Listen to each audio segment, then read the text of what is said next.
Patutnya budak umur 1 tahun masuk darjah 1. Ada yang tanya pendapat Pak Cik tentang isu ni. Terus terang Pak Cik cakap, niat kerajaan mungkin baik.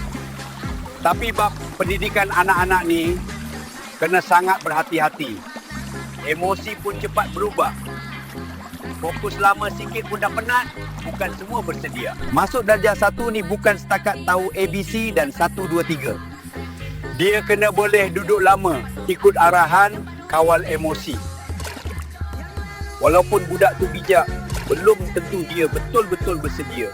Kalau nak buat juga, kurikulum biarlah lebih bermain, eksplorasi dulu, jangan tekan akademik awal-awal. Kalau tak, kita bukan lahirkan budak pandai, kita lahirkan budak yang cepat stres.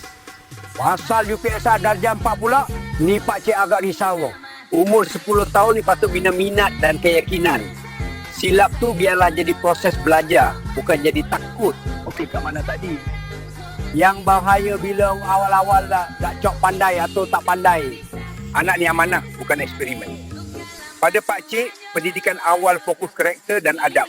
Kalau kita paksa dia jadi dewasa kecil, kita rampas zaman kanak-kanak dia sendiri. Yang penting umur begitu, kita tanamkan tauhid dan asas fardu ain seperti solat ikut seruan Rasulullah. Itu sekadar pandangan Pak Cik. Apa pandangan korang pula berkaitan isu ni?